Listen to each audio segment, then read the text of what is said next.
Okay, good afternoon, good evening, everyone out there in Facebook land and YouTube land. This is Yashika, and we are here today, Ronnie and I. Welcome to the Ronnie and Yashika's dating discussion. Today, we have a good one for you guys, something that we've never done before.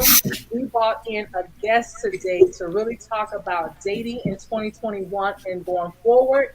And just as always, if you are wanting to join in or leave a comment, make sure you allow StreamYard access to you so that we'll know who made the comment. And Ronnie, go ahead and introduce yourself and let everybody know who you are, and then we'll go to Casey. Good evening, good afternoon, good morning. Based, of course, on where you are in the world, my name is Ronnie Walker. I am your master coach of exceptional relationships, dating, and sex. And you are listening to the latest episode, of course, of Dating Discussions with Ronnie and Yasheka. All right. Welcome, everybody. Yes, and we have our guest today, KCK. Go ahead and introduce yourself. Hello, everybody. I'm Casey K. I'm located in Memphis, Tennessee, originally born and raised up in the Midwest in Milwaukee, Wisconsin. I've lived in a couple of different places. I spent a couple of years in Chicago and then the small town of Chattanooga before landing in Memphis. I'm 47, so closing in on 50. Right. And I was married and with my ex-husband for 11 years. So I got a little bit of that under my belt. And I've now been divorced for 7 years Oh, and recently out of a long-term exclusive relationship. So I've yeah. probably got a lot to talk about. Yes, you do. Yes, you do. And I cannot wait to get into it. And today, like I said, you guys, we are talking about dating in 2021. And will it get better going into 2022? Right now, I'm going to pause for our 30-second commercial break, and we will be right back momentarily. If I can get to it. Okay.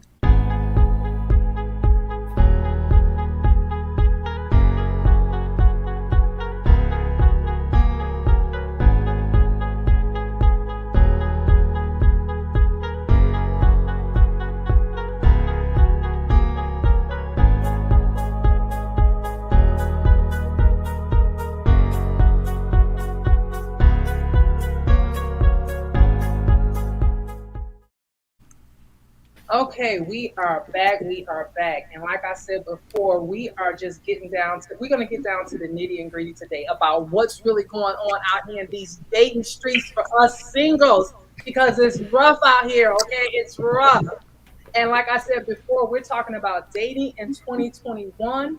Will it get better as we go into the new year of 2022? Did the pandemic put a stall to everybody's dating game, right? Because I know it did for me. And so again, today we have Casey K, our guest speaker, or our guest today on the show. And Casey, we really appreciate you being here. First, tell me what you're sipping on tonight. Tell me what you're sipping on. Where's my bottle? Black Girl Magic Rosé. Oh, nice. I haven't had that one yet, but I'll definitely try it. I like it, but it's dry. Okay. So it's Okay. not as sweet as it appears. Okay, okay, all right. Well, definitely, the Black Girl Magic, we're all feeling that, right? We're all Right. feeling that. Ronnie, listen, I know that you are outnumbered tonight. It's two of us 40 something women going into our 50s here shortly, and you are outnumbered tonight. And so we're not going to be too hard on you, but we definitely got some questions and some things that we need you to help us with in this dating world, okay? Well, as you know, when I introduced myself earlier, I am in the business of helping and putting people in the right mindset, at the very least, give them some things to think about as they move forward into these dating streets. Okay, all So I'm right. looking forward to it. Absolutely. And I'm going to get started because just like Casey mentioned before, she's 47. I'm 48. I'll be 49 in March. And, and if you've listened to me before, I'll tell you guys all the time. I have two divorce decrees as well as two marriage certificates in my safe. So they're there. I got the T-shirt, the whole 9 yards. And so been there, done that, and I'm out here and been single for about 10 years. In terms of not married, you guys know I define single as not married, not really, because dating is fluid, I believe. So, but that's another topic, Casey. So yeah, dating is fluid. So, Casey, first, I would like to know, moving forward with you, when it comes to dating in 2021, first of all, did the pandemic have any type of effect on your dating life? Um, I barely remember 2020. Um, I was in aviation at the time, and so I took a leave from work and I took a professional class. So that was about 2 months. And then I spent a month and a half up here in Chicago with a friend. Her father had passed away. So I Okay. was helping, just supporting her, and I had the time off, so I could. Mm-hmm. Um, then I came back. I moved into a new apartment. I went back to the airline. I got an additional job with the city, and 2020 just was in the rear view. 2021, I had I guess, suitor.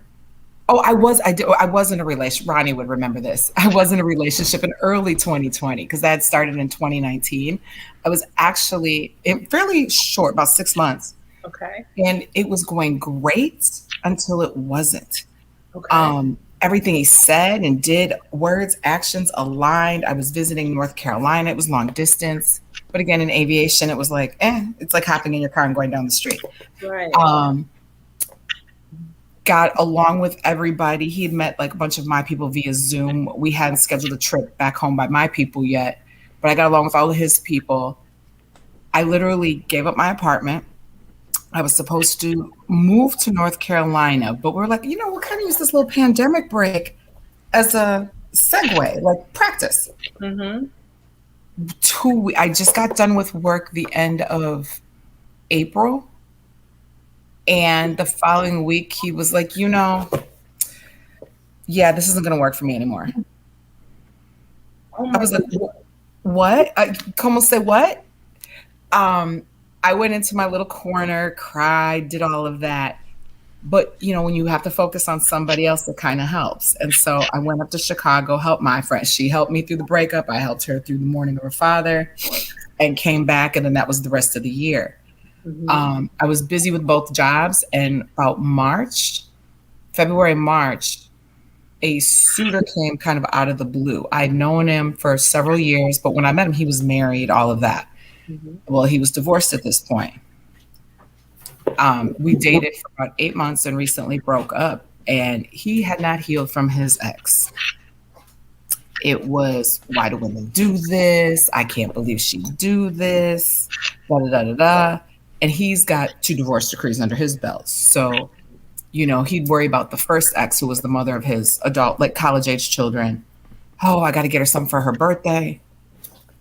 Do you know what my birthday is, sir? Why are you worried about your first ex? He was getting the egg something for her birthday? Well, he was concerned about what the girls were doing. And I was like, they're in their 20s. They're college age. All you have to do is remind them that they need to plan for their mother's birthday and then let them know that dad will assist. So I just realized if I'm not a priority, I can't do it. Absolutely. I can't. I wasn't a priority, and like PTSD in dating and relationships is real. It is. What I'm finding out, and I would love to hear Ronnie's take on this, because Ronnie has heard some of this, so he's just laughing because this is the Reader's Digest version. Right. But I feel like a lot of women, whether they go seek therapy or they talk it out with their friends or they read some books, write it out in journal, drink, go to the gym, whatever it is, we've learned to work through these things. Mm-hmm. The men, they have not healed. And I literally told this man, he's now issued like 3 marriage proposals via the phone. And I'm like, no. And he's like, well, will you marry me next year? No. You need to do the work. I told him he needs a 30-day intensive treatment program and probably needs to talk to his therapist 2 or 3 times a week. It's like he hasn't done the work. And on the surface, all the things I was asking for, he's now doing, but he hasn't done the work underneath. But he thinks me moving by him, just come here, come live with me and we'll get married. He thinks that's going to solve everything. He wants to spend New Year's together. And I'm like, no, I've got plans already. So you wasn't that into him anyway. I was, but it, after the last one, I kind of learned how to you block off a little bit. And what I told him, because he was like, "Are you all in?" And I think he was surprised when I told him no. I said, "I can't be all in until you're all in. If you're the lead of this relationship, I'm following you. If you're not all in, I can't be all in. Right, right. I can love you, but it doesn't mean I'm all in. So I'm good." And that just ended beginning of November. And when I tell you, Yasheka, I'm good, I am so good right now. I've got plans for next year. I've got a lot of personal, professional stuff going on. I'm like, maybe I'm just not meant to be in a relationship anytime soon. I don't know. So let me ask you a question. So in terms of dating at this age versus dating younger, right? When you were younger, let's just say your 20s or your 30s. In terms of breakups, how do you handle them now, or whatever you call when you go your way, he go his way, right? Regardless of Yes. who initiated. How So is it different now than when we very were different. I would, mourn a relationship. Woe is me. I need time to get over it. Because in your 20s, you got all the time in the world. But I was a dater. When I look back, I only had a handful of like boyfriends. And then there was my husband. So when this guy came, the one in this year came along, he went home and met my parents, a sibling, because that's who was around. Some of my closest friends. He met my close friends where I live now. And I was like, "Do you realize you are the first person my family has met in 20 years?" Because I met my ex-husband in 2001. And he was like, "Really?" I was like, "Yeah." And apparently he thought that was his perfect in. But yeah, what I realized, the difference in my 20s versus now. So like last year, my mom knew I was distraught over that breakup. And she was like, "Do I need to come? Are you going to be okay?" I'm like, "Ma, it was 6 months. It wasn't 6 years or 16 years. Give me about a month and a half. Give me about 6 weeks. I'll be good." Sure enough, 6 weeks when I came back to Memphis, I was like, "Hey." I mean, nothing came about really, but I just was in a much better headspace. This one, I called one of my girlfriends and I'm like, "I love him. I really do. But am I crazy? Is something wrong? Maybe am I lying to myself?" Because I feel like, oh, well, it's not going to work. I got to go. Because I'm 47. I don't have time to waste mourning someone who is not going to make me a priority. Like, I'm kind of like on to the next. And so I just was actually down in Florida last weekend and felt like the belle of the ball. I just had so much fun. And I just, I was good. I had, smile on my face, great energy. I was with great people and it was a good time. And so I just don't feel like I have time to waste mourning for months and months over a man who can't be what I need him to be, isn't willing to be that, or doesn't want to be. There's no point. No, I'm not going to waste time. I'm not going to be like, I'm the one. No one can love you better. If you can't figure that out, bro, I can't do anything for that man. Ronnie, you got something you want to say? Go say it. I'm listening. I'm listening. I think what I've discovered through listening to the story again. Again. Casey. Well, no, because if me and Casey, we're talking, we really get into it. And again, this is, hell, she was one of the first to reach out. So I felt it only necessary to have her on here because I know her story has a lot of nuances in it that I believe men and women can get from that. But I realized it wasn't a man you were dealing with; it was an alien. Because see, men overall are perfect. See, so Of course. so this is, so I think you had an alien being come down and take human form, and that's why. So it really wasn't again. Okay. I mean, right. So, What are we talking so about? Wait. Yasheka apparently Well, there's a whole population of aliens then. so, Apparently. that, So wait a minute, Ronnie. Which one are we talking about? Are we talking about the 2020 guy or the 2021 guy? Which I one was think the alien? if it didn't end right, it's it could be one from Saturn or Jupiter, one of the two, but it was definitely not a man. I mean, Well, and let me tell you the different nuances. So 2020 guy, both men have multiple degrees. 2020 guy is a professor at a HBCU and was several years younger than me. Like I want to say he's coming up on 44 now and had never been married. I think the only time he lived with a woman was like in college playing house for a moment. Other than that, no kids, nothing. But again, I look at some of my friends who have worked on their careers and have focused on different things. So I didn't think anything of it. Mm-hmm. And it seemed like a mom issue because but he's the only child, super close to his mom. But guess what? His mother and I have stayed friends. It wasn't a mom issue. He infringes on his mama. Like he's a son husband. She does what a woman of a certain age is supposed to do when she's got a son. I need you to call the landscapers. I need you to come clean this up. I need you to take care of this. But socially, she does. The only thing she takes him for is travel if her friends can't go, because now she's got a built-in bodyguard because he's like 6'4".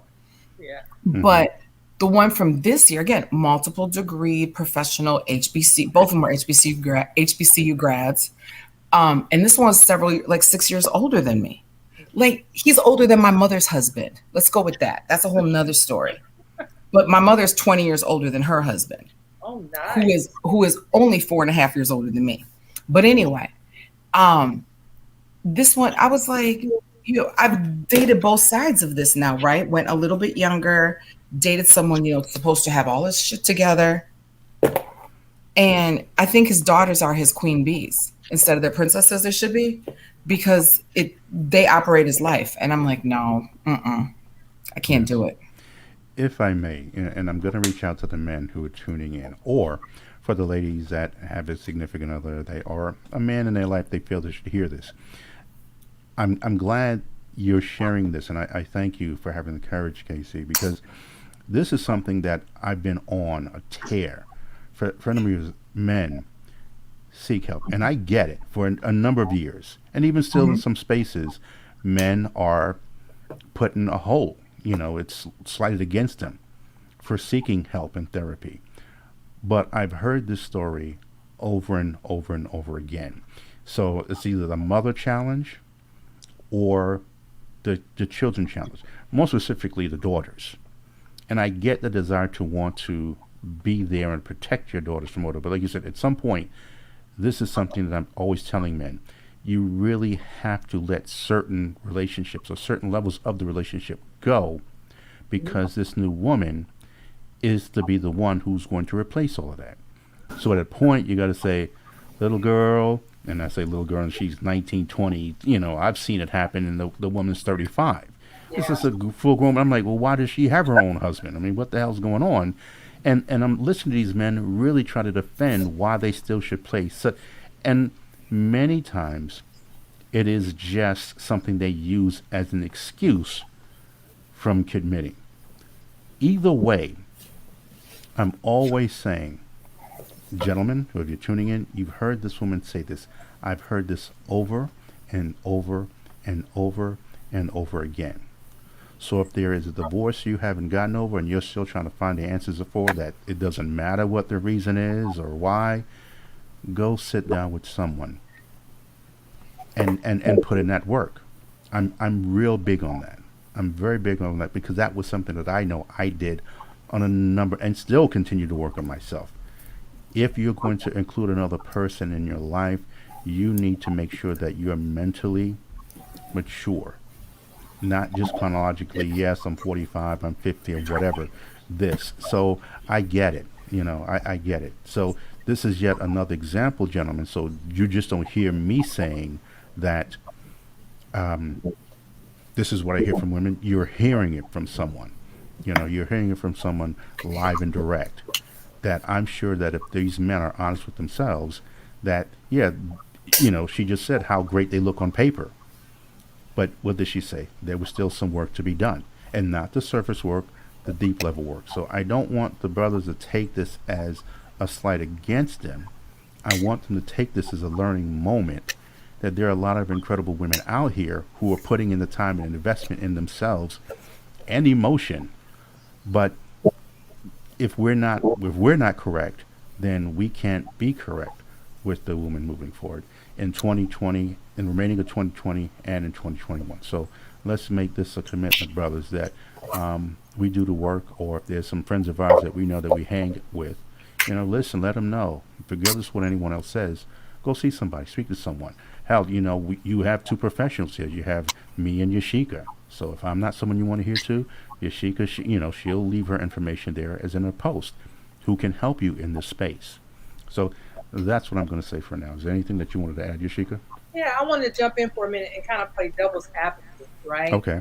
Mm-hmm. So, the men in this space, because what I'm hearing from men in 2020, when it comes to dating, is a lot of times us women, we are, I hate this term, I do, but I don't know any other word. We're very alpha presentable women. In other words, we come off as being a certain way.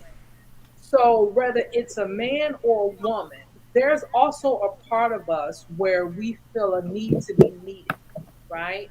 And so when I think about some of these men that Casey was describing, and not just her particular guys, whether it's the 21 or the 20 guy, just guys in general, it's like they're very comfortable with knowing where they are needed.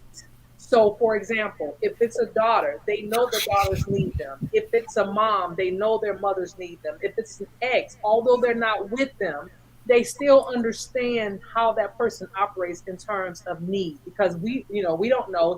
May call him whenever she got, her drain needs to be unclogged or whatever. You know what I mean? And so Take that how you will. Right. So it's one of those things where they find solace in being needed. And so that's everybody. And so I'm not making excuses for those guys, but some people are raised where this is the role of this person and this is the role of that person. And what I'm noticing about men of a certain age, they're so used to feeling comfortable. This is men and women. We're comfortable in a certain space. And whenever we have to do something a little bit above and beyond, it stretches us. So if I know that these people over here need me in life, I don't know if she's going to need me like they need me. So I need to stay right here a little bit. Now, I'm not saying this doesn't mean that person needs some healing or some therapy or anything like that. Mm-hmm. But it's also about, like that with the old Maya Angelou's thing, is about making how somebody makes you feel. Not so much of what they say, but how they make you feel, right? And so let's explore from that perspective, Ronnie. You know Okay. what I mean? Well, there is this comparison when you're talking about animals and humans in terms of pick an animal, birds, after a certain time, you're going to have to learn to fly. Mm-hmm. Turtles are going to have to try to survive. Whatever it may be. We can go on and on. You're going to have to go out there and hunt.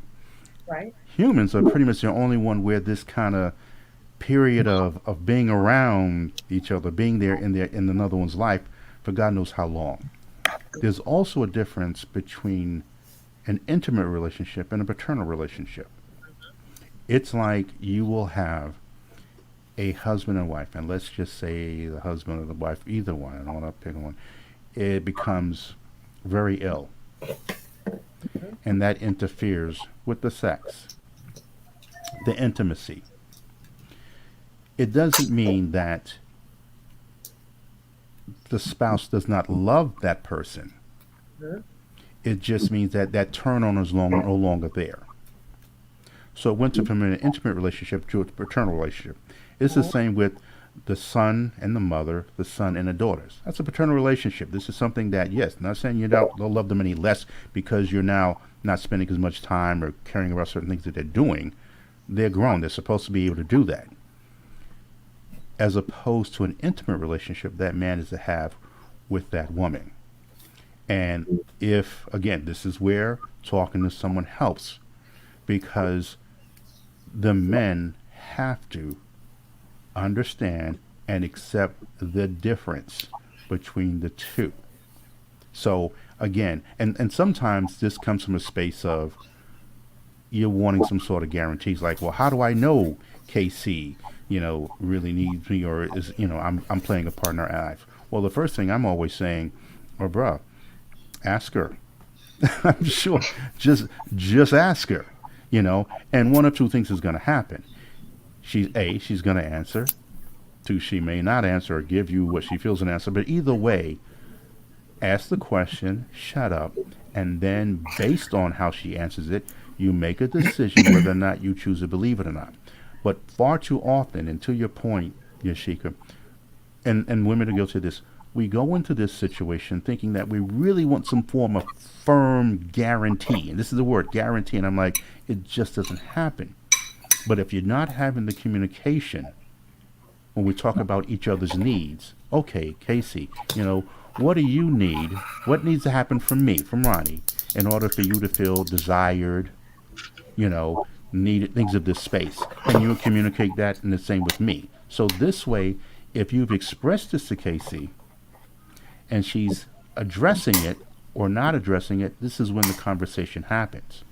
But see, when we're talking about the men not knowing the difference, men have to understand the difference. The intimate part is important, because at some point you have to separate yourself in that way from, brothers, sisters, daughters, moms, and just say, look, Casey is the new woman in my life. She's the new woman in my life, and this is where I'm going into the future, and you need to go discover your own.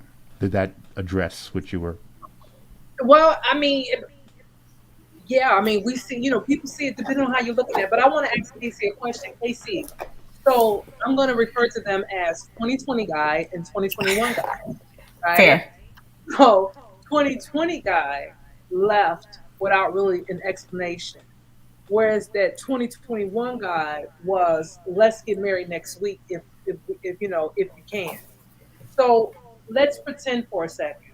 What if you hadn't met 2021 guy first, right? How do you think you would have received that type of relationship, not knowing what 2020 guy did, right? Let's just say you hadn't met 2020 guy yet, and you met 2021 guy first. Do you think that you would have been more open to that, as opposed to you build a resistance because just one relationship ago, you were kind of, just dumped to the side. So now you got an even more wall up than maybe the one you had in 2019. So let's pretend 2020 guy didn't exist and you met 2021 guy first. How do you think you would have been with that? So I think fairly similar. So one thing that I pride myself on is I will do the work and get over somebody, get over something before I move on to the next. I've always said I don't believe in making the next man pay for the previous man's strikes.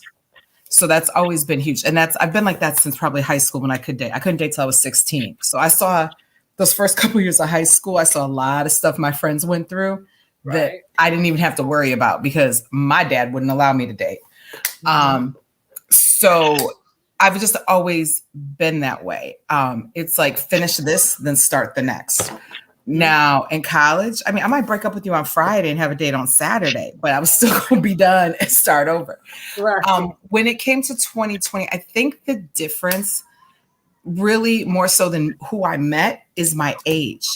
I'm 47. I'm just a snap away from 50. And I'm like, I gave, the majority of my 30s to my ex-husband, and enjoyed a lot of it. I can't say it wasn't like it was all bad. We are congenial and things like that. But I was like, I want a life partner. Okay. I'm very clear about who I am. I'm clear about kind of what I want from somebody. And like you said, like alpha presenting, but I'm very clear. Like if you're going to be that guy and you are going to lead the way, please be all alpha, male, masculine, and all of that. Because the more you are that way, the more I could be in my feminine ways and be like, okay, honey. Because if I'm taken care of, I've always said, and it's not I get into arguments on Facebook, social media a lot about this. I say, I will not date a man that does not have a provider mindset. Everybody's like, oh, you got to be taken care of. I'm like, 47. I'm still alive. I travel. I take care of myself pretty well. But for me, it's someone who makes sure I made it to work safe, makes sure I'm okay. If there's something that I am struggling with, he's got a hand on my back like, I got you. Because that's the same thing that I would do. And what one of my friends taught me was, she's like, you love hard. She's like, you love hard, you friend hard, you family hard. Like the people that are in your circle, you ride for. Mm-hmm. And when I looked at all three, I was like, she's right. But a lot of times we only look at the the love, the romantic relationships. But when I give myself to somebody, friend, family, lover, whatever it is, I'm all in. And I'm like, don't let that scare you. You don't have to be the same way that I am, but Mhm. this is how I am. And so what I've heard over the years is, too good to be true, waiting for the other shoe to drop. You can't be this way. I'm like, I'm all I know how to be. I've not, you could talk to people from my years past. And they'll be like, Mhm. yes, she's grown, she's matured, she's refined, but she's the same person she was when she was, 15. I Yeah. just, my character and all those things just haven't changed. But I think the difference between 2020, 2021, had they been flipped, reversed, whatever, would be that I'm still closer to 50 now. And I'm like, I don't have time to waste. If Even if you didn't purposely mislead me, if you don't know who you are or what you need or how to fix what's not working for you, then you're not the man for me right now. And so it's just easier for me to, I think, decipher that Yeah. because I'm very clear about what I want and need. I mean, I would love a man who covers me and feels that, babe, you don't have to work. I always will. I don't know how to not work, but just to have someone who thinks like that, who is capable of that would be nice. And, at 47, you probably hear it too. Oh, we can build together. I'm 47. I'm not 27. I'm not 37. I'm trying to build towards retirement. The rest of the building, I'm good on. I don't, we need to be making a certain wage. We need to be living a certain way. And we need to, for me, it's a match of lifestyles too. Because I had one man who I knew for years. We dated when I was younger. He was significantly older than me. He went and got married. I got married. We both got divorced. We tried it again. And he literally was like, you still have all this energy. I'm like, I'm not going to sit in the house. But he felt like travel wise, I should only want to travel with him or only want to be with him. And I'm like, no, traveling is a lifestyle to me. I like my solo trips. I like trips with my family or my friends. I like trips with my mate. And so I was like, yeah, I can't be 100% about him. I can't. He could be my priority. But I Yeah. realized, it's a lifestyle match. Mhm. Before I respond to Casey, I want to go ahead and introduce new to the stream, Dr. Cooper. Dr. Cooper, I am going to reply to Casey, and then I'm going to come back and let you introduce yourself to our viewers.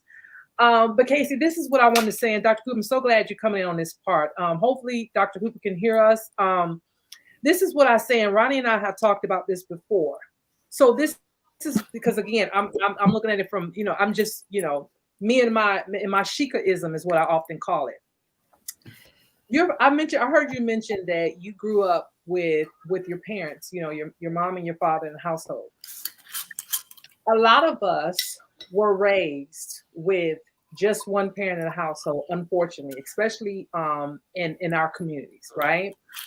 And so this is how I always see the women, because remember, we're talking about our generation of people that goes, the 70 babies, the late 60, early 70 babies, all of us, Mhm. right?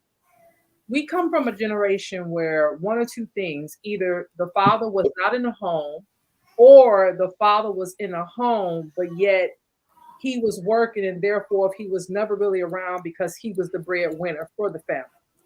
So in saying that, let's just take the majority. I'm originally from Detroit. My mom got pregnant with me at 15, had me in 16. My father was in the military. He was an absentee father, although they were legally married, but I didn't meet him for the first time until I was 12. My mother was on welfare most of my life, and that's pretty me in a nutshell. Born and raised in Detroit. So with that being said, that's my background. So my father was an absentee father, although I was born in wedlock. My mother raised me and my younger brother by another father. And we saw a lot of women that had to figure out a way how to get things done. So while they were out getting things done, taking care of the kids, because there were so many absentee fathers, the girl children watched this strong woman behave and take care of family and make sure the lights are on, make sure food is on the table, no matter what. Whereas that our boy children didn't have an example, right? They didn't have an example at all. A lot of them tried to figure out how to be men. They learned how to be men from the guys that hung out on the streets, because we were 80s and 90s babies selling the crack on the corner or whatever that looked like. I know that's how it looked in urban Detroit, right? In the hood of Detroit, right? So they didn't know how. So now that we are all adults, those same children who were children before, um, There's a I'm baby in the background. Am I I hearing?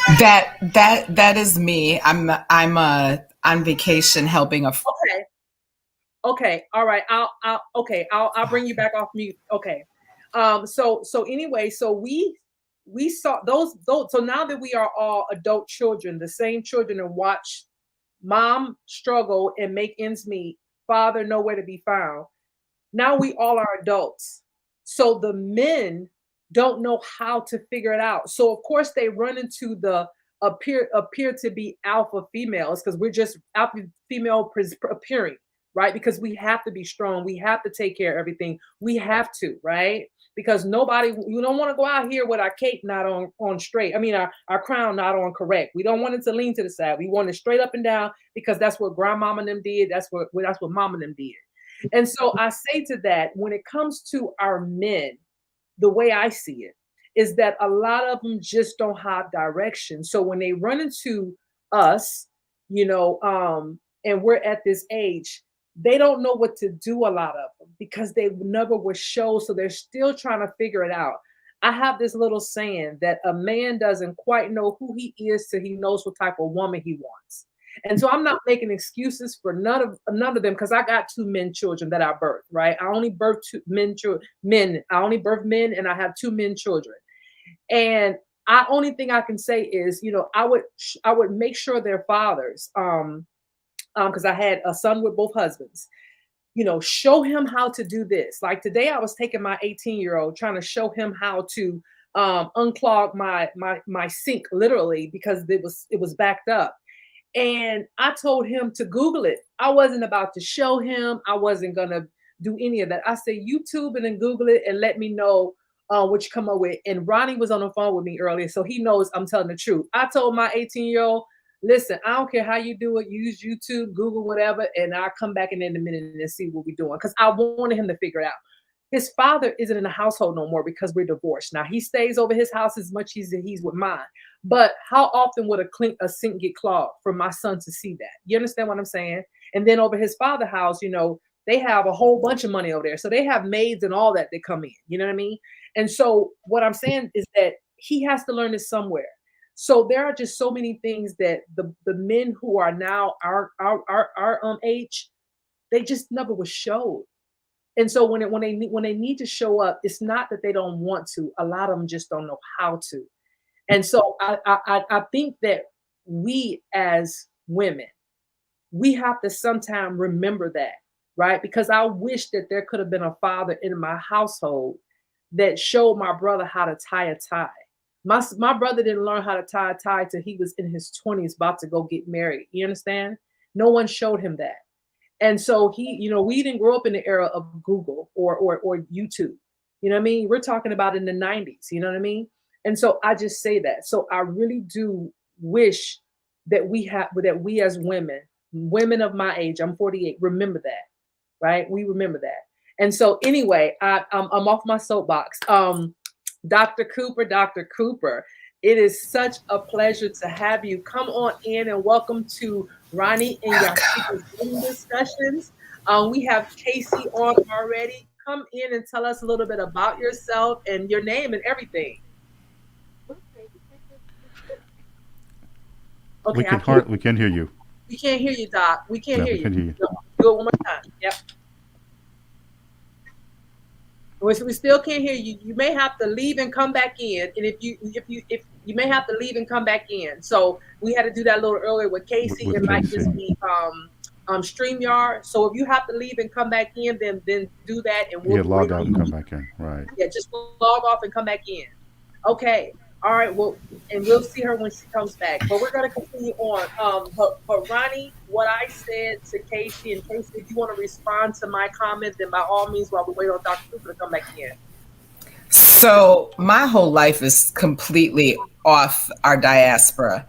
I was adopted at 3 weeks old. My family is 100% Northern Polish, came through Ellis Island.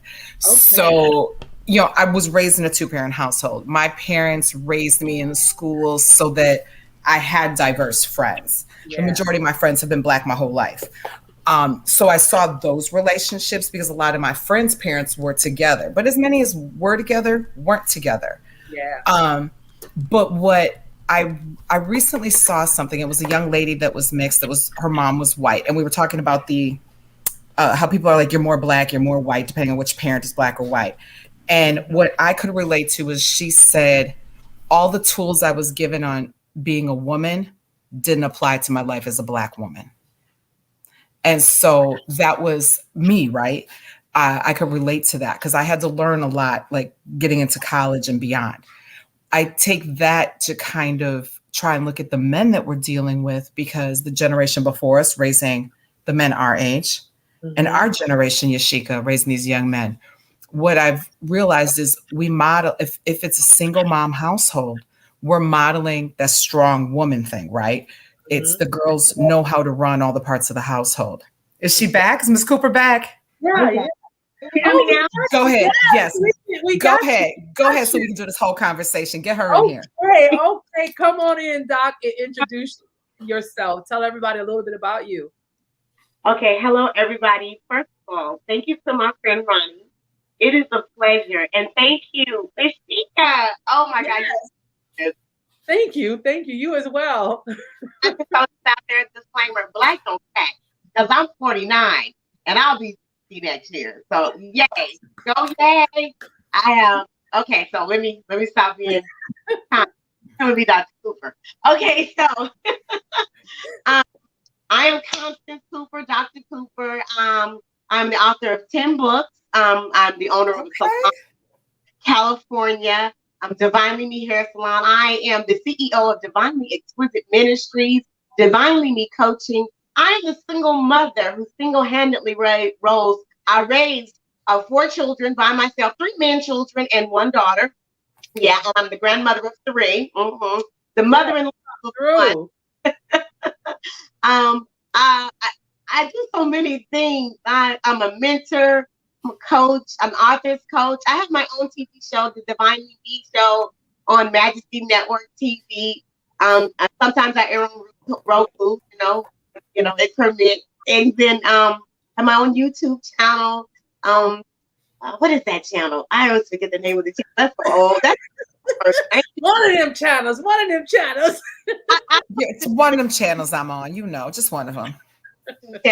So many things. But, Divinely Exquisite Ministries on Instagram, Dr. Cooper on Instagram. I have 2 pages. One's public, one's private, because, I hate hackers. And then Facebook, I'm Constance Cooper, Dr. Cooper. I love everything and everybody. And I don't do no mess.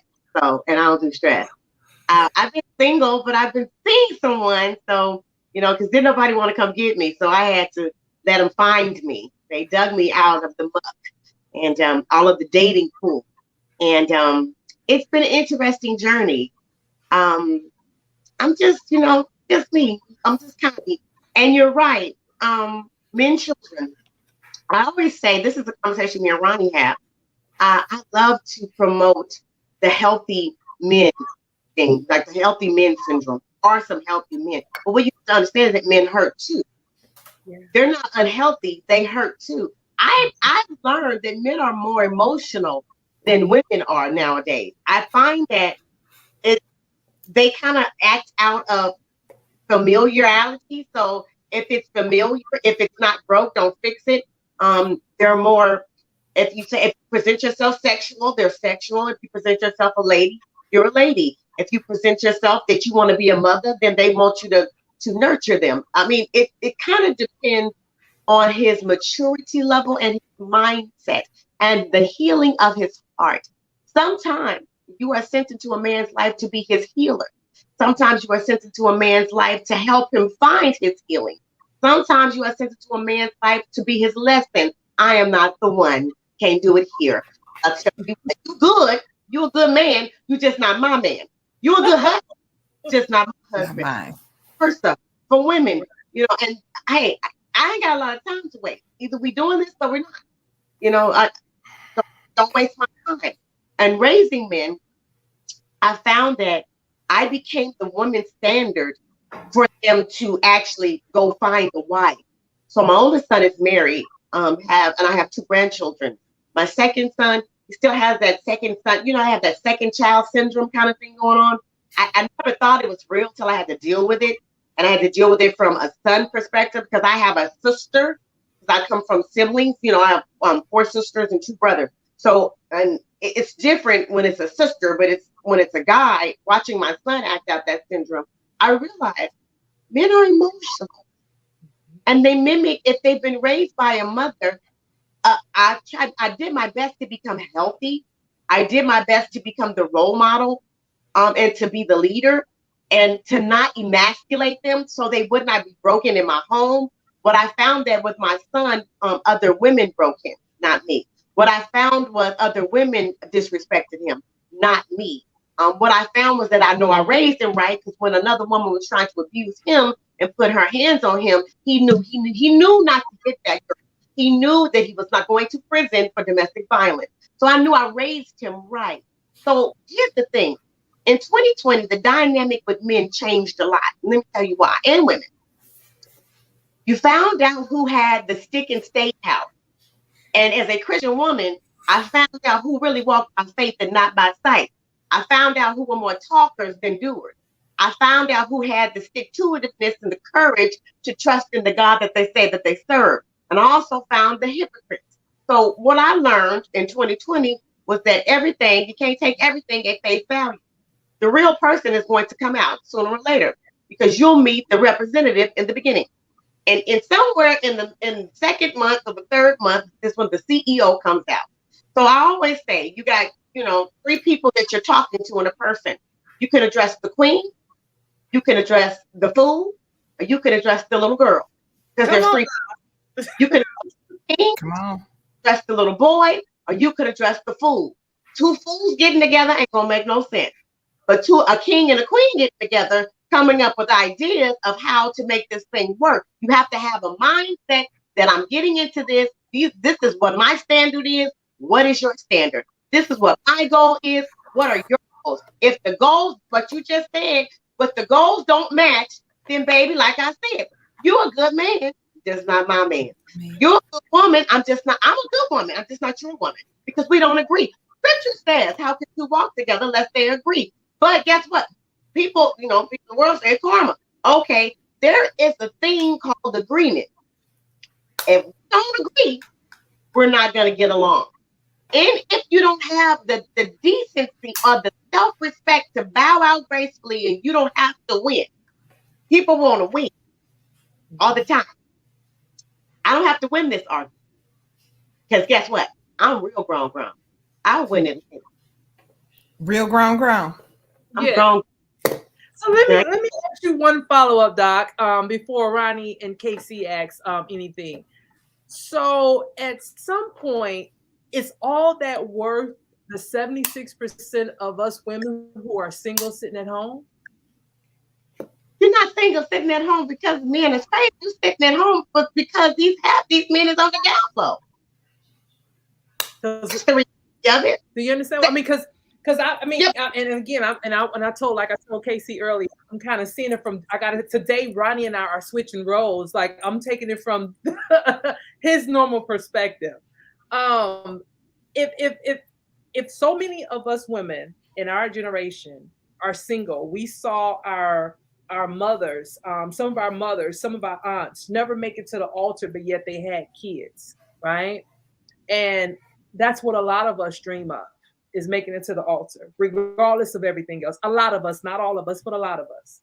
So when we hear all of that, and then we look at, we're older now, we got one foot in the grave, when we're 60 and 70 years of age.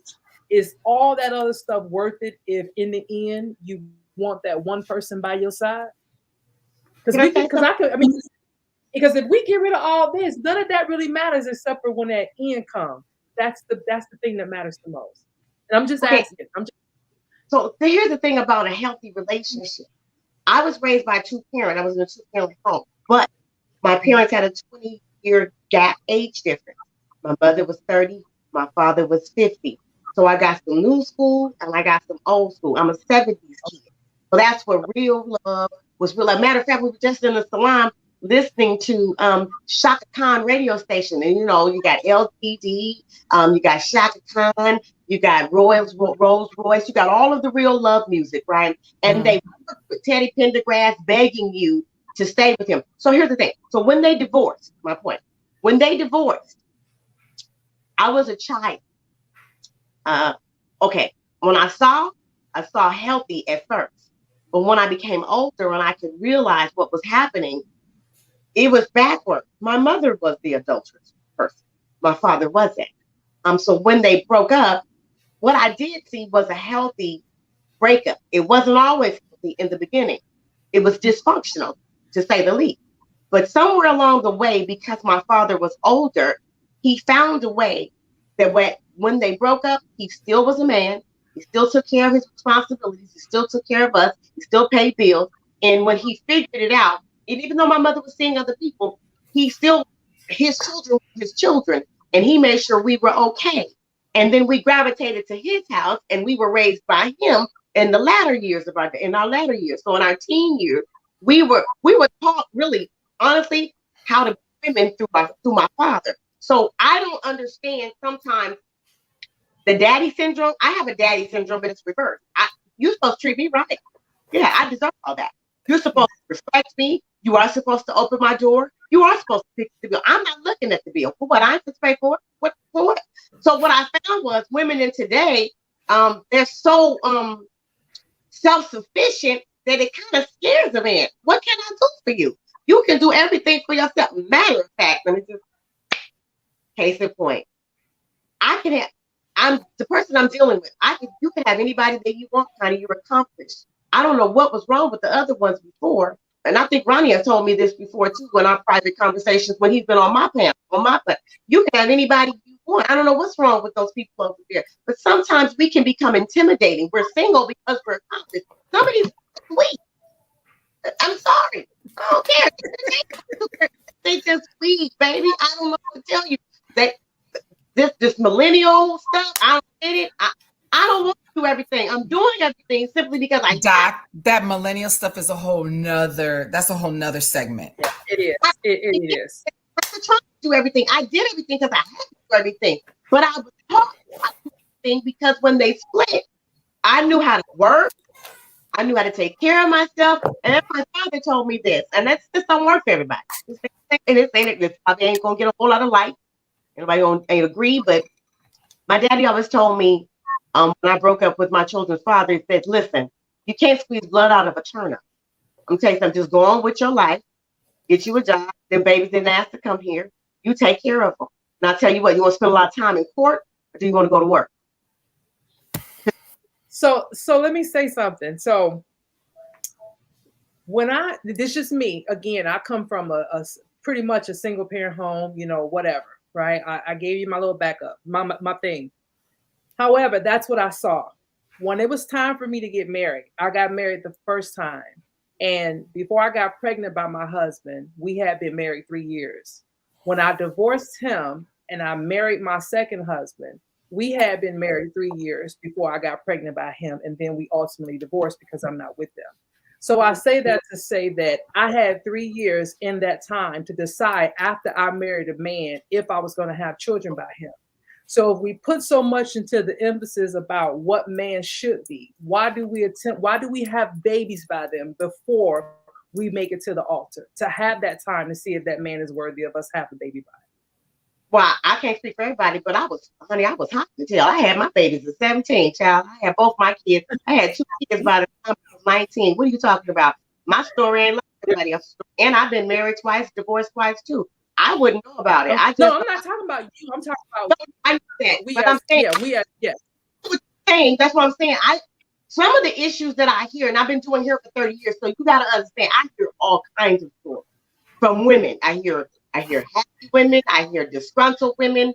I hear women that want to put the baby in the middle. I hear women that they need spousal support. If they just lazy, they don't want to work. They got used to a lifestyle. But I'm saying to myself, At some point, we have to take Accountability.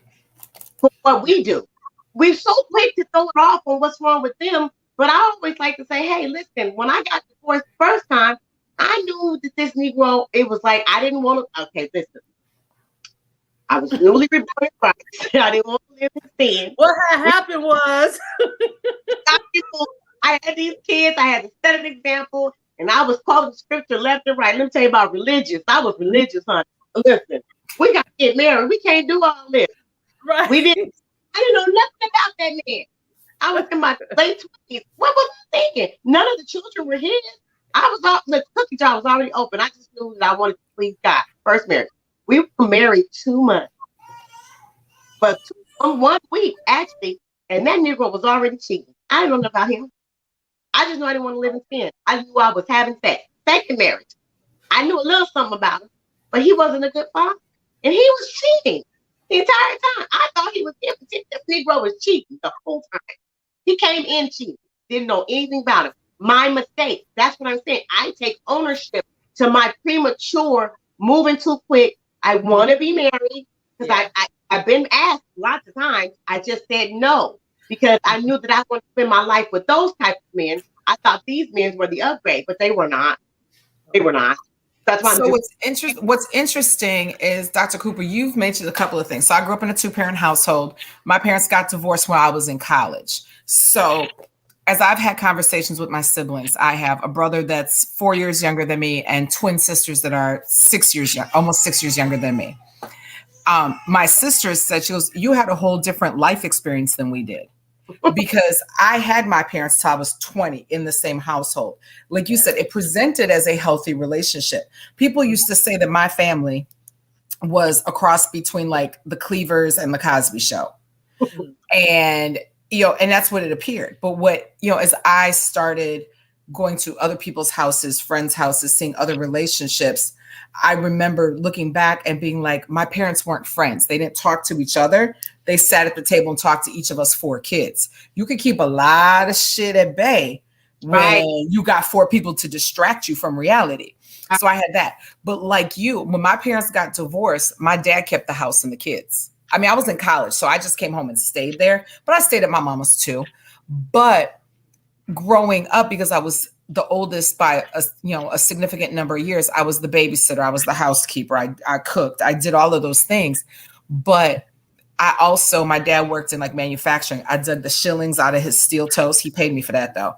I ironed his shirts and ties and things like that. And what his words was, if you learn how to do these things for yourself, 1, you'll be able to do them for somebody else one day if need be. And 2, you will always be able to take care of yourself. Now, my daddy's the type of dude, he can open up the refrigerator and come out with a 3-course meal. When you looked up in there 10 minutes ago and swear there wasn't nothing in there to eat. So I learned how to cook like that.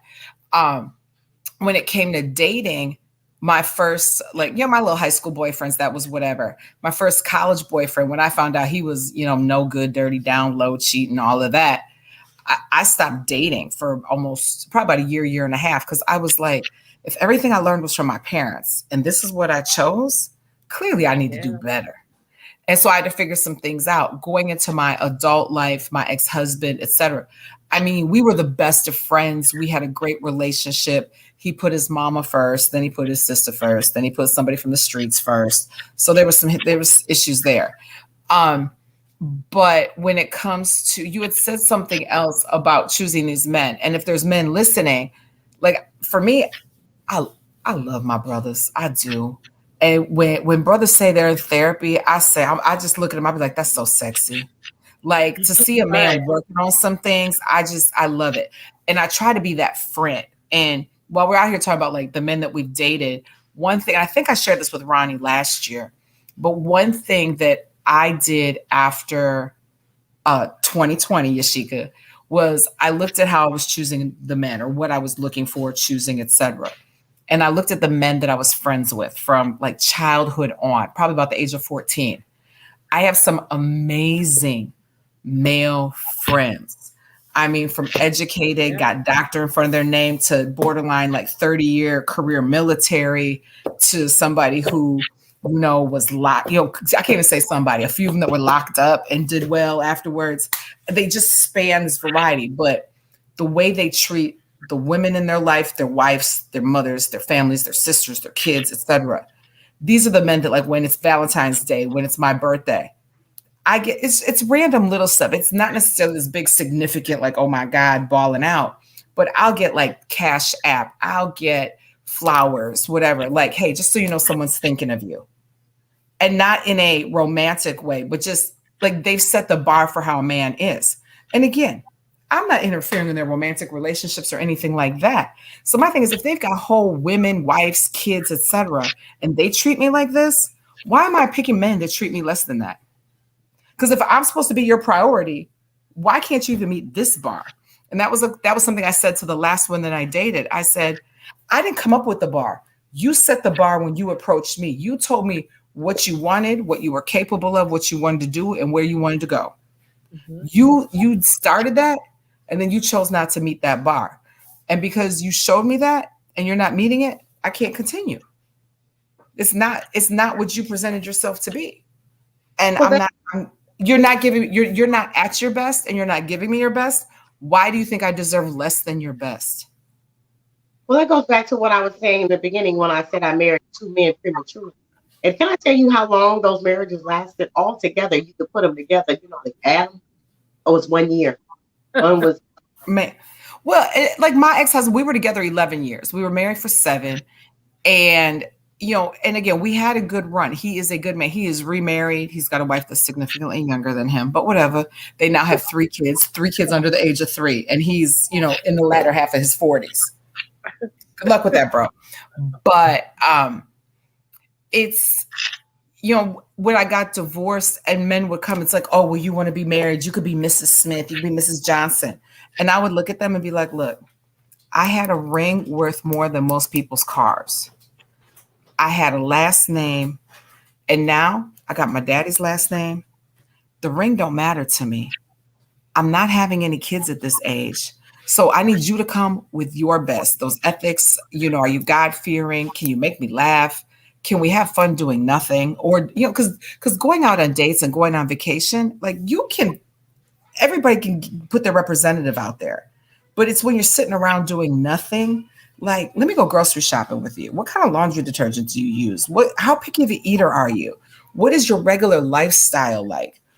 And I'm just like, I don't need all those, like, I guess, accoutrements. I need to know who you are as a man.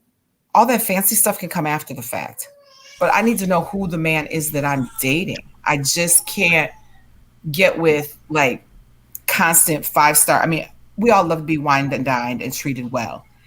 Helicopters, 5-star dinners, fancy vacations. That's all great. But I need reality, because that's not going to be our day to day.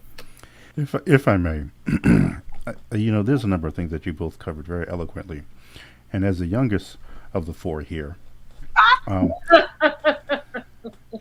what? You don't believe? Okay, see? That, Ronnie, you're so cute for that. You're so cute for that. Anyhow, if that's my story, I'm sticking to it. Right. Okay. Anyhow, no. There's a number of things that I truly believe for the men and women listening. Because what I hear, and Yasheka included, are women who did work on themselves. They took accountability for what they did. Because what I hear far too damn often in these internet streets and even offline is how much women want to blame men for every damn thing.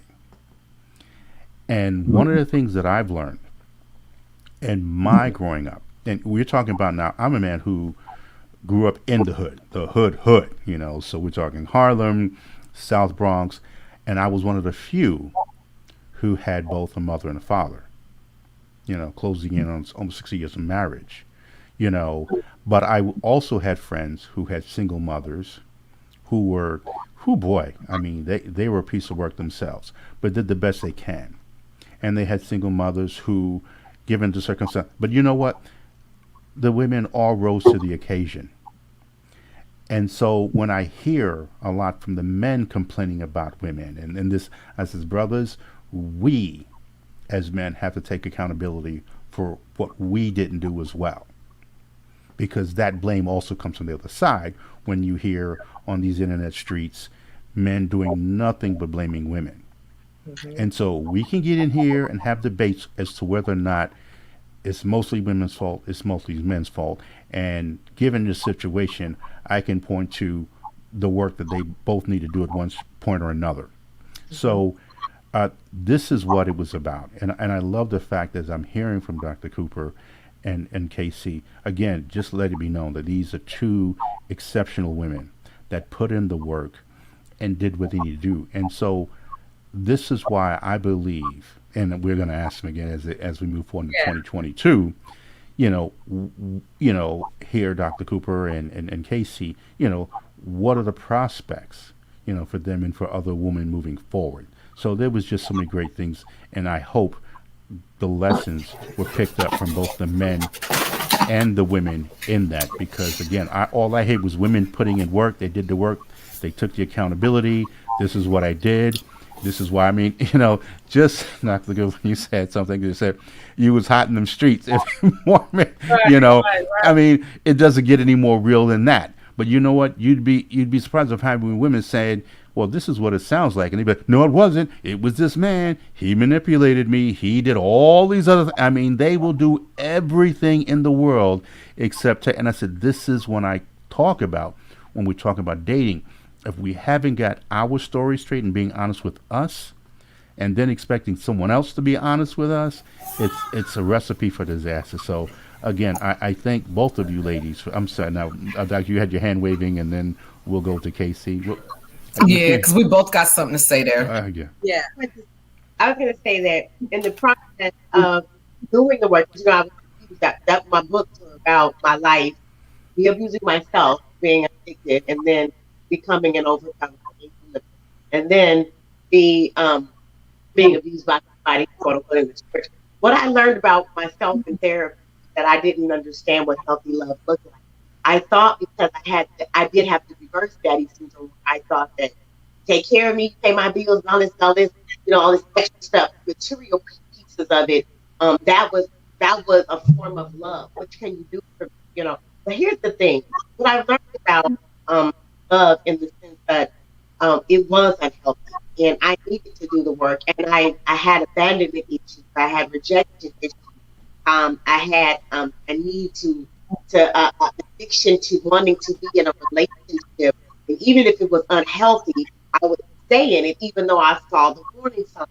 And then once it became unhealthy, then I became unhealthy because I thought because I was raised after the fact of the divorce, I saw dysfunction come full circle. So I'm thinking I can talk to a man any kind of way until the Lord blessed me with 3 sons.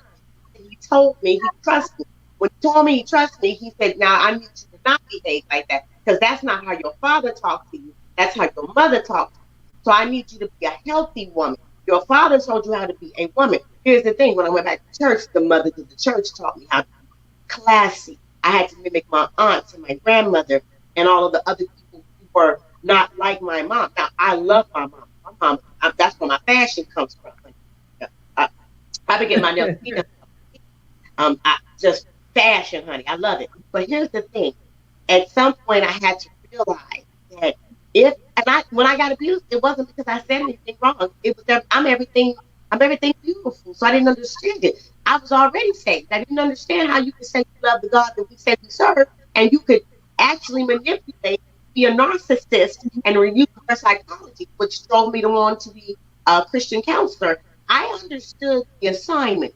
The assignment was to do the work on, i.e., that's how Afraid of a Woman came about, my platform where I do the ministry. I needed God, because remember I told you this morning, I needed God to change my scent. Because when a female, let me tell you something, when a female dog is in heat, she going out there and they hitting it, honey. She don't care if Larry's dog down there hitting it, if Sarah's dog across the street hitting it. She's in heat. So I needed God to change my scent. I needed to know why I kept attracting the same familiar spirit. Why do I keep attracting these types of men? So then I did the work.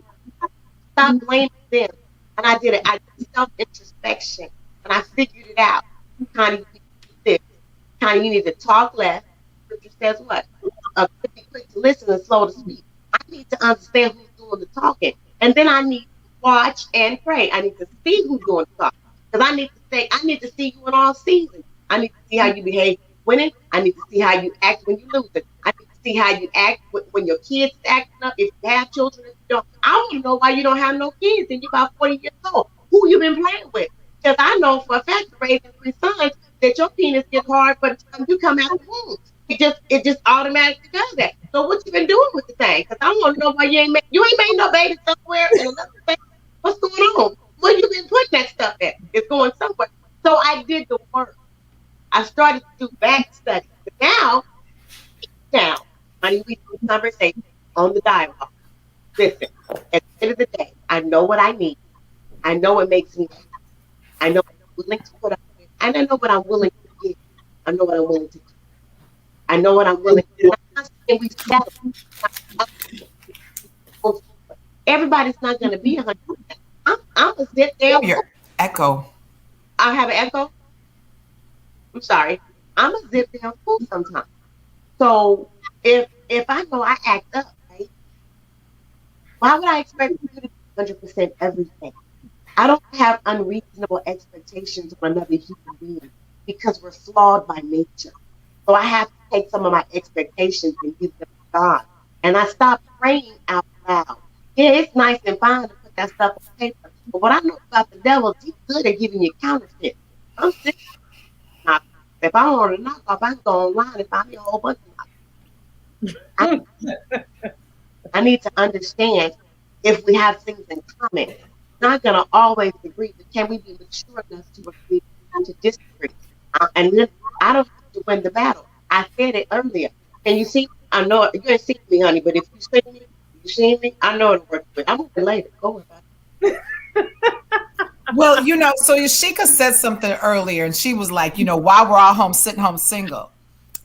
Yasheka, I'd like to clarify. I'm sitting home single at the moment by choice. Because, like I said, I had a great weekend in Tampa and, felt like the belle of the ball down there. So that translated into whatever. We'll see what it amounts to. I potentially had 3 dates while I was here in Chicago. But I was like, look, I'm here to take care of the baby, take care of my friend while she takes care of the baby. I went out to dinner with someone who I knew already. There were a couple other little potential suitors. But I was like, you want to spend time with me? I need for you to invite me to Chicago. I'm not going to come see you on somebody else's time. But one thing that all of you had spoken about was the therapy and doing the work. One thing that I realized that Dr. Cooper had mentioned was when I was in therapy, and you learn the lesson, and sometimes it takes some evolution to really get the lesson. But I remember one of my last therapy sessions, the first time I went, but one of my last therapy sessions with that therapist, and it was after my divorce. I remember he asked me, why was I there? And I said, I was about 38. And I said, because I want to be happy by the time I'm 40. He said, well, why are you here now? I said, because I don't know how long it's going to take. And I mentioned before, I'm the oldest of 4 children. And I remember one of the last sessions, there wasn't a session that happened where I didn't cry. And he was like, so I'm going to do something and you have to let me know when you want me to stop. And literally, I felt like I'm Greek. I belong to one of our Black Greek organizations. But literally, I felt like I was getting hazed by my therapist. I put my arms out, and he started putting books on top of my arms. Some were magazines, some were big old collegiate books. And I had a stack that was, I don't know how heavy it was, 20, 30 pounds. It could have been more. I could have told him to stop after the first book. But I kept taking it because I was like, I'm a big girl. I'm a strong woman. I can do this. I can take this. And finally, I broke down crying and then dropped all the books. I was like, I can't do this anymore. And he said, why didn't you tell me that in the beginning? But what I realized is being the oldest of my siblings translated into how I was in my relationships. If something was going wrong in the household, I took care of it so as not to worry mom and dad. If something was happening with my siblings, I fixed the situation. I made them feel better. I was like a mini parent. How that translated into my dating life and again, that was in my 30s. This is 10 years later, and I probably didn't recognize it until about a year or two ago. Is I'll date somebody, I will make more excuses for that Negro in my head. Not that I will verbalize it to him, but I'll make more excuses for that man that he could give me. Oh, he's busy with his children. Oh, he works a lot. Oh, he just doesn't have time. Never mind the fact that he out there eating chicken wings, drinking beer, and hanging with the boys or hanging with his frat or whatever it is that he's doing. But in my head, I'm like, oh, he needs time. I would make all these excuses. I've stopped making the excuses. And so, like, back to like the dating of 2020, 2021, Yasheka, when they were done, they were done. I'm not asking for no. And 2020, I think, wanted me back on some level. He was used to being the prize. He was used to women being like, oh, but you're so good. You're so great. What can I do to fix it? How can I be with you? I was like, oh, you don't want me? Okay, then. I just let it go. I just was like, if I'm not for you, I'm not for you. But on the, I can't remember who said it, if it was maybe Ronnie or if it was Dr. Cooper, talking about like relationships and the representative and things like that. One of like, I guess like my mantras going into relationships, and I will say this to men over the phone, first date, third date, whatever. Dating and relationships can be easy. But the problem is we're not honest with ourselves. But if we're honest about what we want, what we need, and what we're willing to give somebody, because again, those don't all match up. Like I may need a whole lot and not be willing to give a whole lot. You can find your match, but you have to be honest about that. You can't be like, oh yeah, I'm gonna have sex every day, and you really want sex once a month. You can't be like, oh, I want to be like, I like to sit in the house and, you know, just watch TV and couple my man or my woman. And you really are someone who thrives on social. Not that you're trying to be in the streets, like where it's about other people, but you thrive in social situations, and you need that in your life. You need to be honest about that. But what I've also realized now is 40s going into 50s and trying to have an early retirement. What is your lifestyle like? Are you a couch potato? Are you active? Yeah. Do you want to leave the country? Because retirement for me looks like it is south of Florida. I don't see staying in this country. I mean, I might do 50-50, but you know, I've met some men that are like, oh, I would never leave Missouri. Well, that's not the man for me. That's not your type. See, here's the thing. There you go. That's what I'm saying. And I've learned to eliminate that. I'm like, oh, you don't want to leave the middle of the country? Bye. You don't see a reason to travel outside the States? Okay, you're not it's a lifestyle choice. Because people are like, well, I don't have the money for that. I'm like, it's money, but it's also lifestyle. I'm not trying to buy $500 sneakers every 2 weeks. Let me ask you a question. So in your dating pool, because I had to get out of my normal to actually find something compatible, which is not my normal, and nothing on the list. That's that. You know what I'm saying? I feel like Deacon Earl. I was like, this little boy, he's younger than me. He looks like Deacon Earl. What the heck? But at the same time, so listen, baby girl, I'm going somewhere. Listen. I had to change the way I think. Because I talk to Ronnie a lot. He's my friend. And I call him to get, I get advice. Like Ronnie told me, I'm putting flowers out there. Somebody's consistent. What I need is consistency. I need trust. I need honesty. And I'm a little, I got these kids, so I'm a little, sensual. So I'm gonna keep it PG. I'm a lot to handle. And so, and I like my wine. I'm saved. Not, I'm not. Boo. I like stuff, and I'm still going to heaven with whatever I'm doing. I promise you, I am. I know I am. But at the same time, I'm not gonna date somebody who cannot see me as a woman first. You don't see my title. Don't see my ass. I didn't come to preach to you. I came to date you. And I'm coming out. I might have my look. I don't have no what is that? A spider, baby? I ain't got no spider. I got something to work with. I can show you some things. But mindset of I've been flown out. I done dated people of high status, governmental statuses. I done dated doctors. I done dated thugs. I didn't even date a few dope fiends, and I figured it out because I had to watch their behavior. I'm like, this nigga's on dope. Anyway, excuse me. That's I'm No, nobody can say this is not a real ass conversation right now. Right. I'm from Richmond. Y'all know, in America, I think we got the highest. I don't live there anymore. I left there 20-some years ago. I'm never going. But anyway, I visited my mom. That's it. But highest murder capital. It's the hood for real. I'm saying that to say I'm a little thug sometimes. You know, I'm not always polished, but you can take me to any surrounding. What I want to ask you, have you decided to change? Like maybe it's your age demographic. Maybe it could be like maybe you're. I'm not saying you shooting too high, and I don't want you to shoot too low. What? Dr. Cooper, let me tell you. So you missed the earlier conversation. So my recent ex is 6 years older than me. So he's 53 because I'm 47. And the ex before him was a couple years younger at like 42, 43. Now, at this point in time, I will tell you, 18 to 80, blind, crippled, or crazy, they come my way. Right now, I have a 27-year-old that is like, look, I don't want kids. You are everything I think I want in a woman. Like, let me come see you. Da, da, da. And he's not one of those baby face 27s. I could walk down the street with him and not feel like I'm with my child. Yeah. And ain't nothing about him look like a child. I'm like, okay. So see, that's I'm not gonna give up his exact role in life, but he's a first responder. And I'm just like, but I'm like 20. But I told him, I said, look, you got to think about it. I said, if you like older women, I said, I really probably can't do anything but groom you for the next one. Because I was like, at 20 years, you're senior.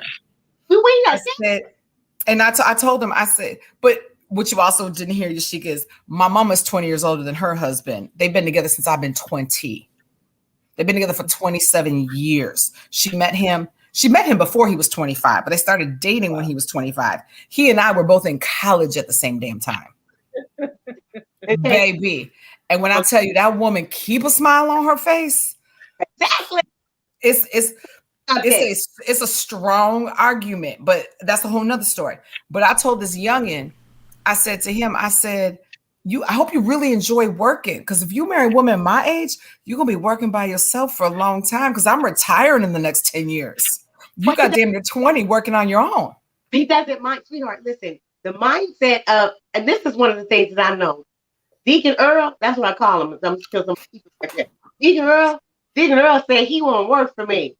Deacon Earl said he don't mind because I'm worth it. He said he was happy that I call him Deacon Earl. He knows that. Deacon Slippery Socks. That's what I call him. Deacon Slippery Socks, baby. You know, see, y'all just reminded me why I am no longer drinking water when I talk to Ron Easy. Y'all got me up here with the what you sipping on, Ronnie? I have pure Poland spring water, and I need the next time if she could just remind me to go out there and hit that stove. I don't understand why you thought you could drink straight water. And you know what? All of us. Because I'd anticipated on it lasting an hour and 23, going almost an hour and a half. And okay, I should know. Listen, I love it. And this is the reasons that, it's not by accident you two, really the first two who reached out. And again, just if I may, letting the men and women know this is what putting in the work looks like. Well, I'm also again, on my sour straws. You both know I love and respect you to the highest. Well traveled, you know what you want, and anyone knows that I can go on and on about Yasheka, and it's no accident as to why we've connected and we're doing this platform. So I just realized that I just have to make sure I have my libations ready. How do you know all of these fabulous women, Ronnie, and you're still single? Listen, I tell men all the time. I said, listen, for all you brothers out there complaining about women, I said, no, you need to be on my page. But see, I don't accept a lot of friends because they still own some BS. So I'm like, I'm not letting these rules into this as a new brother. Until I know as a man. Ron, you should not judge. Listen, we judging up in here. I says because I don't want any of them up here chasing me down, saying, Ron, this other. So again, I I get it. I get it, and I thank you ladies again for your input. And listen, truth be told, because this whole platform and this conversation was a brainchild of Yasheka. So, again, I'm honored, to be in this space with you three. So, um, Absolutely. with all that being Yashika, I'm said, gonna say though, like people, always talk about the ratio of men to women in dating, and I Hmm. really feel like we know we can pick out the gay brothers, the down low brothers, brothers that are thugged out, da da da da da. But at the end of the day, I have never experienced the ratio. I also get the well, you tall, you high yellow, da da da da. But this personality is pretty much 24/7. Like Yeah. I smile, I'm friendly, I'm outgoing. I If I'm not dating, it's because I don't want to be bothered. Like I've never experienced like a dating drought. Yeah. Yeah. And I mean, I've got dates lined up till February right now. so is it safe to say that you believe that this is about mindset, a mindset of abundance as I opposed to truly lack? believe. And I that's truly again, believe it's a that's mindset and it's energy. yes. And Th- I tell women like we need to be, and it took me a long time to get to this. I'll say like I just got to it over the past few years. We need to be our most feminine selves. Because when we're our most feminine selves, There we men go. operate as their most Absolutely. masculine selves. Thank you. But Okay. I've got some friends, like some of my girls, like I look at some of my sorority sisters, friends, whatever. They're like, well, that's not me. I play basketball professionally. I do this. I wear my J's. I wear my scrubs. I ride a motorcycle. I'm like, you don't have to be me. I'm just saying you have to be your most feminine self. You can do all of those Yeah. things and still be feminine Yeah. because Right. it's about not being. And I've started hearing things differently when men are all, oh, be my peace. I used to be like, man, get the fuck up. Sorry, get up out of here. What? Because you need to be, if you don't reflect peace, I can't, if you don't show peace, I can't reflect that.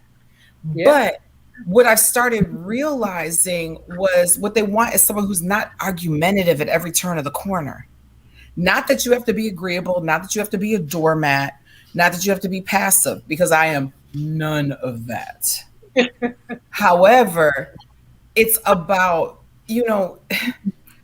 sometimes it's just using our feminine wiles in a certain way. I hate to say it, but but that's something I had to learn differently over the past few years. And it has amazed me how much it has changed who has come into my sphere of dating and how they act and react towards me. Like the quality of men, even though I still haven't found my match or my mate, the quality of men has changed immensely. When I stopped leading with, I've got a degree and I'm good, I got mine, I got this, I got that, I do this, I do that. When I stopped leading with that, and I'm just like, look, you get a Coke and a smile from me, how you doing? Right. And the quality men changed. I'm like, oh, did you say CEO? Did you say you have your own business? Did you say almost retired? I'm like, oh, okay. Sounds good. Just and their moral character, just a different level of man. Yeah. And so Yeah. to the women, I encourage, finding your most feminine self. To the men, I encourage like if you're interested in somebody, consistency. Because when we see consistency, we can relax a little bit. And that allows us to just be us. If they're not consistent, we still feel like we have to do and fix everything. Yeah. When they're consistent, we realize we can trust them and count on them and rely on them. And that's a big, big difference. Thank you for that. Thank you for that. And all that. I 100% endorse all that. I was going to ask Dr. Cooper. She went away, but I was going to say because I see She'll be Casey. back. That's what you see going into the 2021. And so for Dr. Cooper, um, that was what Casey said going into 2022. What do you feel? What are the things you see going into 2022? I'm not tripping off somebody takes nothing. He can throw it fully invested. I'm in it. You I can't hear can't. me? Is it just me? Oh, I'm gonna go out and come back in again. Okay, she's gonna go back out and come back in. But I just, wanted to see what she thought about, moving forward, because I think conversations like this, just honest, just raw conversations, and we're gonna get the fellas in here too, and then one day we're gonna do one together. Just raw conversations, things that we don't talk about once we're in the relationship, because then that's when we have to show up differently in the beginning, right? Because these are conversations that we can have so that we all can come to the table to figure out how do we get together? How do we bring it together, right? So these are raw conversations. And Dr. Cooper, what do you think moving forward for 2022 and beyond? I'm trying to get on it. You're trying to get what? I'm gonna get the girl to put a ring on it. Is it just me? No, she says she's trying to get that's the Earl for the ring on it. She's Oh, okay, okay, okay. okay. Yeah, I think it was just on my end. I know Yeah, that's it's on right. my end as well, but That's I right. can hear. I think it's a Yeah. challenge. Mr. Earl is in my business, honey, and he is relentless. And he is very fully invested. And anytime a man sit down and write out and put the plan to ask him, and he wants to lie, and I make him glad. He can't see how he came out. I gave him back his time. I gave him back his manhood. I let him be all man. I said, because I'm a woman. Like you say, you see, I'm a woman. And you have to see me. So when I'm at home, honey, I just came in. I ain't had a chance to get feminine. Honey, when I get loose stuff, I'm already. I'm Ronnie, not. did you catch all that? She was going in and out on my end. Did you catch all Yes, of it? yeah, she was going in and out, but I got the gist of what she's saying, and I'm sure anyone listening in, for some reason, Yeah, it could be a StreamYard thing, so it's okay. it's Everyone probably got the starting to slow gist. down. People are really starting to come on online. So Ronnie, I'm glad you called all. So what's your response to both of those ladies, Ronnie? I believe that they're both optimistic. You know, here we have Dr. Cooper, who's progressing, and because she has a mindset of abundance, we know that for the women out there listening in, that it starts with them. It starts with them, and it's the same for KC. She again, we're talking a woman who's getting dates, all the way through February. Meanwhile, we have women that are complaining that they can't get one for next week. So, what is the difference between these women and the women that are up here speaking tonight? It's mindset. It's putting in the work. And again, we could spend all day talking about the men, and of course, make no mistake about it, brothers. If you're tuning in, make 22 about putting in that work and seeing that person. But ladies, it's a two-way street. So I hope and pray, it is my prayer, that they got something from these two ladies. So I believe they believe that, it looks good. Everything's looking good moving forward into 2022. Well, What did Well, you get from that? yeah. when people talk about, like you said, mindset and abundance, one of the things that I did, I don't know how other people sleep at night. I'm a night owl, and I've had to be like a little baby. I've had to recreate a night routine for myself. Like once I start getting tired, I gotta shut the phone down, turn the TV off, etc. What I have done is go to YouTube because rain puts me to sleep. So now I have found cleansing rain Yeah. energy for positive thoughts, rain sounds for love, whatever. So it's all subliminal. Mhm. I promise you, I don't know how it works, but it works, people. Find your sound. I don't care if it's crickets in the field, whatever it Right. is. It could be Right. streetcars. It doesn't matter. Find it because that subliminal stuff, that background noise, um, writing your manifestations out, saying them, and having what, like Ronnie said, is that mindset of abundance Mhm. really matters. Because I've had people ask, how can you be happy all the time? And I'm like, look, I'm not. But in general, I am. Because I just refuse to let stuff get me down or things I can't control alter my state of mind. I'm Yeah. going to live the best life that I can live. That doesn't mean Casey's in the streets. It doesn't mean Casey's out here doing 842 different brothers.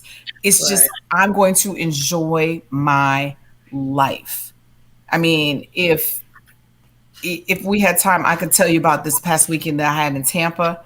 It blew my mind. No, it blew my mind. I'm a cigar connoisseur. Mm-hmm. And so I went to the Heritage Cigar Festival, and it hadn't happened in 2 years, obviously, because of the pandemic.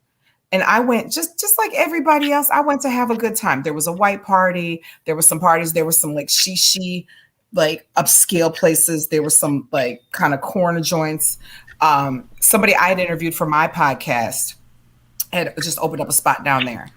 But I'm still catching DMs that were like, if there was now, mind you, these are women in the cigar. This is everybody, but women who own cigar brands, come from generations of cigar families, the connoisseurs, just everybody. And from multiple levels, I had people tell me, they were like, if there was a queen of the festival, it was you. And I'm like, I mean, literally, I was not the best dressed. I was not the finest chick I saw, to my knowledge. You know, by all means, I did not have the most banging figure or anything like that. I'm 5'11". I'm 200 plus. I'm 6'3" in heels. So, I mean, I'm gonna catch your attention. That doesn't mean you like what you see.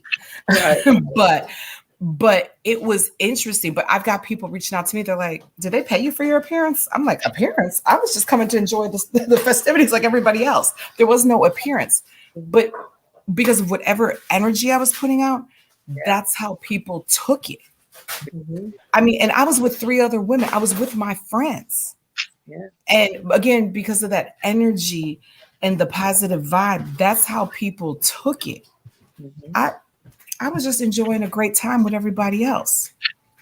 And, you know, to women out there, do not wallow in negativity. That is all I can say. Negativity is like, it's just the devil. It's the bane of our existence. And men too. If you keep saying it's just a bunch of no good ass females out here, it's a bunch of no good ass men out here, that's what you're going to come across. I refuse to claim that. I refuse to claim that I don't need a man. I have never said that. I know that. I have, like Dr. Cooper said, I tell people, I'm not independent. I'm not independent by any means. I'm self-sufficient. I'm self-sufficient because I tell people I'm self-sufficient because I have to be. Yeah. I'm not independent because I don't want to be all of that. I want a man in my life. I will claim that. I refuse to think of anything other than having a life partner. I don't know where he at. I don't know who he's going to be, but it's going to be somebody. Well, that goes back to what I said. I don't want to do it all. I can do it all, but I don't want to do it all. I mean, I've been. I tell them all the time. I've been raising kids. My oldest son is 31. I've been doing stuff by myself. I've been independent. I would love to lay down my hat. You understand what I'm saying? You want to take my hat? Take my hat. Man, baby, take it down. I don't want to be black anymore. Let me just, let me be a girl. Be all girl. And you glass of wine, can you rub my feet? I've been working on them all day. Can you rub my back? I need a kiss. I need a kiss. Because here's the thing. Women today are so strong that they scare men. So like I said, right? Why don't you be a little feminine? You might not like a dress. I was just telling my nail tech she wore a dress and she's gorgeous. She rides a bike too, by the way. Hang out at the motorcycle club. I said, but baby, you like this man, right? So there's a difference between girlfriend dressing, woman dressing, and excuse me, I just want to hit it. I want to say fuck, but let me, you know what I'm saying? Right. Dress on, and you like him like you want to be his girlfriend. There's a difference. You got to leave something to the imagination. Everybody else here, everything is see-through. Why does yours have to be see-through? Because that's common. You want to be an individual. You want to be set apart. You want to be fearfully and wonderfully made. They want to see a mystery. If anybody can unwrap it, then why do I want it? Because anybody can have it. I want you to study me. I want you to learn the mysteries of me. And then when you learn them, because you got to spend time. I'm a puzzle. I'm an enigma. Come and figure it out. You become an enigma for me. I can't figure you out. I want to figure you out. Like I said, I want to work for you. If anytime a man tells you he want to work for you, I automatically go to Leah and Rachel. Wait, you want to work for me? Because Leah was easy. But you want to work for me? Work for me, Pitbull. Give me in your life. Give me 6 in your life. Whatever you want to do. I'm not requiring that right now in 2021. But require a man, give him some assignment. Men love assignment. Because one thing about it, your man wants to help you. He wants to figure out what can I do to help you. What can I do to make your life a little bit easier? All your bills are paid. I tell you what, you know what? You might not want to go to dinner. So how about this? Come over. I cooked for you. I ran you a bath. Y'all remember the movie Claudine? You remember Claudine? And Claudine Yes. in the house. You remember James Earl Jones? He cleaned out his stuff for her and ran her a bath because she had all them loud ass kids at home. And he made it comfortable for her. And they was drinking some whiskey. And that's what they was. It was cool. He put the bubble bath. The bubble bath was, what was it? Liquid Dawn or something. It was some lemon. Baby, and he poured that soap in there, gave her a bubble bath. And guess what? She was at home, and he got it. He could get it. Sometimes he's little woman needs. It makes things simple for me. You at home, like I'm not finished. Some women are at home because they just mean and surly. They'll stand at the top. Girl, you don't have things to clean. You can't even cook. What are you asking? Get together, but you want him to have it together. Girl, go get your right. You are too demanding. You want too much, and then you want him to give you everything. I put it to you like you got to get off Instagram, get out of Facebook, and get in a book. How about you go write a book? Get a book. There's nothing wrong with it. You got too much time on your hands. You over here in fantasy world looking at Instagram pictures talking about I want a wedding like that. Baby, yo, you ain't even in that tax bracket. You're not even dating a man like that. How could you possibly want that? You're lucky to get you're lucky to get a reception in the back of the church, in the fellowship hall. That's what you can afford. Then you got the audacity to be mad about the fellowship hall. Well, you should have got you a job so you could put in on it then. Because, hey, nowadays, sometimes it's a team effort. Everybody ain't coming out to that. So why don't you, I'm not saying lower your standards, but why don't you become the standard that you're asking? Because sometimes you're asking for things and you're not even at that level yourself. So be nice. Well, Dr. Cooper, I agree because my friends tease me. Because again, I'm no pushover. I'm relatively aggressive in like areas of my life, and even men. Men find you intimidating. I'm like, if you find me intimidating, clearly you're not the man for me. But based on what you said, like my friends tease me because they're like, we know you'll take care of your man. And I will tell people, I'm like, look, if I am taking care of whatever that looks like in the confines of that said relationship, if I feel Yasheka, Ronnie, if I feel taken care of, I'm gonna be like my grandmother who just passed away in January at the age of 97. Baby, did you want your t-shirt ironed and how did you want that folded? Did you want 1 or 2 creases in your socks when I iron them? Baby, I will cook you breakfast. I will pack your lunch for work. I will do all of that if I feel taken care of. Right. Baby, I will take care of my man. Definitely, this is a conversation that we're definitely going to have to continue because I know that because we can go on because we are damsel in distress and I can, you know what, this has been amazing. Ronnie, we have to definitely do this again. Casey, it has been amazing. We will have a part 2. Dr. Cooper, thank you so much for coming. I guess we were I appreciate you ladies so much. And this has been wonderful. And again, ladies, just tell us where we can follow you at. Is it on Facebook or IG or both? Go ahead and give your Dr. Cooper, give your handle for IG. Okay, my handle is Dr. Cooper on one. That's a private page. You gotta know me. And then I have a public page. It's Divinely Exquisite Ministry. And then on Instagram, on Facebook, I got Divinely Me Hair Salon. I have Dr. Cooper. I have that's private. Dr. Cooper follow. And then I have a coaching page. I got all kinds of stuff. So put all your stuff down in the description so people can follow you. And what's a good handle for you, Casey? Where can we find you at? So on Facebook, I'm letter K, letter C, Casey space KAY, KCK on Facebook. On Instagram, you can find me under Brew City Chick, BREW City Chick, because it's Milwaukee. If you are a cigar smoker, then you can follow me on the business page, which is Cigar Life Concierge on Facebook, on Instagram, and then somewhere you can hit me up and let me know, because I also have a Facebook group for cigar smokers. All right, But you know, just make sure absolutely. you put all your information down at the bottom so everyone can follow you all and find you. And yes, and this has been amazing, amazing, amazing. Ronnie, do you have any parting words before we end the live? I just want to thank these exceptional women. I Yes, want to thank you absolutely. again, Yasheka, for hosting this, and again for your work and what you're doing for the men and women out there. And again, hoping that 2022 brings you all that which you're all looking for. And that's pretty much it. And listen, datingdiscussions.com. You can find Yasheka and I on Ronnie and Yasheka Dating Discussions on YouTube, as well as Instagram. And you will also find us on Facebook as well. Please tune in, subscribe, and share the information. Absolutely. Yasheka and Ronnie, thank you so much. It's been an absolute pleasure. Thank you, ladies. I appreciate you. And we will Thank catch you you. all. Thank you so much. You're Thank you, welcome. You're love. welcome. Have a good night. Have a good night.